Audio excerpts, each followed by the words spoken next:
Alors Haroun al-Rachid est considéré comme un des plus grands califes abbassides d'Orient, c'est-à-dire de ce régime politique, de ce califat qui s'est établi à la suite du califat omeyyade sur l'Irak actuel et bientôt sur la plus grande partie de l'Iran. Il meurt en 809 et c'est un homme qui est donc contemporain de l'empereur Charlemagne qui, lui, comme on le sait, devient empereur d'Occident à partir de l'année 800. Haroun al-Rachid est considéré souvent comme le calife des mille et une nuits, c'est-à-dire que son règne, qui a été un règne non sans difficulté, a souvent été embelli par la littérature arabe à cette époque.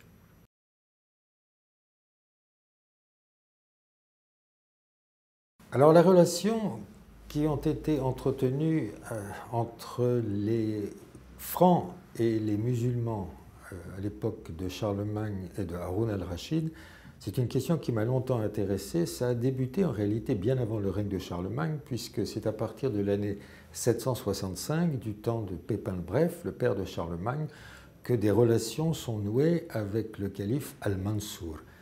le calife abbasside donc. La ville de Bagdad est fondée quelques années plus tard, et c'est avec Bagdad, c'est avec ce califat abbasside d'Orient que les Francs vont ensuite nouer des relations beaucoup plus étroites qui vont se poursuivre même au-delà du règne de Charlemagne, bien après sa mort en 814, et même on en retrouve la trace jusque dans les années 830-831, à l'époque du fils de Charlemagne, c'est-à-dire Louis le Pieux. Ces relations sont essentiellement des relations diplomatiques, des relations amicales, qui ont des motifs complexes, vraisemblablement économiques, vraisemblablement religieux. Il s'agit du Saint-Sépulcre, il s'agit des lieux saints, de la garde à Jérusalem du Saint-Sépulcre, mais qui sont surtout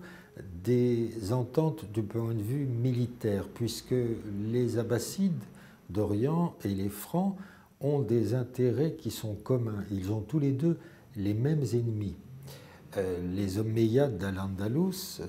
les émirs Omeyyades d'Al-Andalus sont les ennemis des Abbassides de Bagdad et ils sont en même temps les ennemis des Francs qui sont situés juste au nord. De l'autre côté de la Méditerranée, l'Empire byzantin est soumis au raid des Abbassides et les Francs nouent pendant plusieurs années de très mauvaises relations avec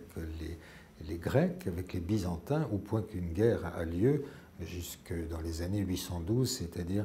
jusque dans les dernières années du règne de Charlemagne. Autrement dit, c'est une sorte de diplomatie croisée qui épouse toute la Méditerranée, tout le bassin méditerranéen. D'un côté, les Francs ont intérêt à s'entendre avec les Abbassides parce que ceux-ci peuvent menacer les Byzantins, et de l'autre côté, les Francs eux-mêmes peuvent menacer, c'est ce qui va se produire, les Omeyyades d'Al-Andalus pour le plus grand profit donc de leurs rivaux abbassides de Bagdad.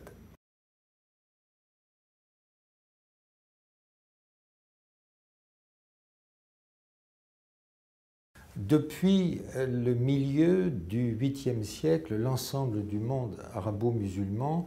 commence à connaître toute une série de divisions. C'est en 756 que l'émir Abd-ar-Rahman Ier va prendre le pouvoir à Cordoue et affirmer son autonomie par rapport au centre du pouvoir orientaux, c'est-à-dire par rapport aux Abbassides. Et à cette date, les Omeyyades d'Al-Andalus, en particulier Abd-al-Rahman Ier, entretiennent de très mauvais liens avec les Francs, puisqu'ils ont eu des combats, ils ont eu des oppositions. Il y a eu la chute de Narbonne, qui était reprise par les Francs donc en 759, puis plus au sud, les Francs poursuivent leurs offensives et prennent Gérone en 785, et enfin, grand succès, en 801, ce sera quasiment la limite de l'expansion franque face à l'Andalus, c'est la ville de Barcelone qui tombe aux mains des Francs, qui est prise par les Francs. Donc il y a pendant longtemps une tension très forte entre les Omeyyades d'Al-Andalus et les Francs, et comme les Omeyyades d'Al-Andalus sont autonomes par rapport au califat abbasside de Bagdad, bien les Francs avaient tout intérêt à tenter de nouer des relations avec les califes abbassides et en particulier avec le célèbre calife Haroun al-Rachid.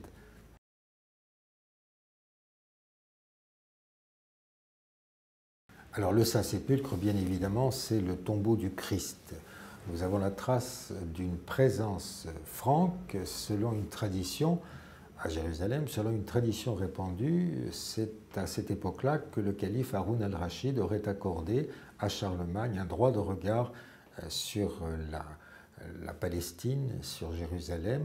Et en réalité, nous n'avons que très peu de traces de cet épisode. Tout ce que l'on sait, c'est que c'est dans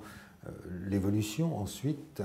un phénomène qui a été mémorisé par certains hommes politiques. À l'époque même de François Ier, on a évoqué un protectorat France sur les lieux saints. Et même lors de la visite d'hommes politiques français, je pense à François Mitterrand, je pense à Jacques Chirac, on a eu le souvenir de cette présence franque à Jérusalem, d'une certaine responsabilité de la France à l'égard des lieux saints, qui daterait donc, selon cette tradition, d'après les chroniqueurs, en particulier d'après Eginhard, dans la vie de Charlemagne, la fameuse Vita Caroli, qui daterait donc de cette époque.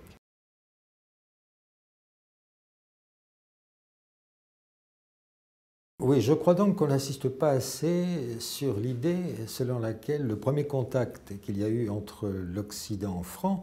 et le monde arabo-musulman est un contact brutal, un contact guerrier, ce qui fait que la perception de l'autre a très vite été entachée d'un certain a priori. Pendant tout le 8e, pendant tout le 9e siècle, à l'époque carolingienne en particulier, la connaissance que l'on avait du monde arabe et des musulmans en général, et encore plus de l'islam, était extrêmement réduite, et seule une toute petite minorité de clercs, de gens d'église, savaient qu'une nouvelle religion était née en Orient. Alors lorsque l'on parcourt les sources latines de ce temps, ce que l'on rencontre, c'est, pour décrire l'autre, l'usage d'un vocabulaire qui est d'origine biblique. On utilise le terme agarène, on utilise le terme ismaélite, on parle de la perfidie de l'adversaire, on décrit parfois les musulmans comme des polythéistes. C'est-à-dire qu'il y a une méconnaissance qui est totale et qui va perdurer pendant plusieurs siècles, même si des relations avaient été entretenues sur le plan diplomatique entre les Carolingiens et d'autre part les Abbassides.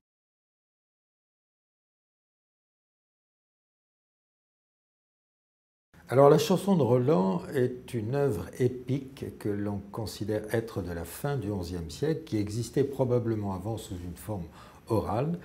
et qui a connu un succès considérable dans tout l'Occident chrétien au regard du nombre de copies qui ont été réalisées de ce que certains considèrent comme un monument de la littérature française. Elle relate l'expédition menée par Charlemagne en Espagne, c'est l'arrière-plan historique, c'est-à-dire une expédition qui se serait déroulée en 778 à l'appel d'un chef arabe, Sulayman ibn al-Arabi, qui occupait Saragosse et qui cherchait à délaisser la domination, à quitter la domination des émirs omeyyades, andalous, donc de Cordoue, de ce qu'on appelle les émirs de Cordoue.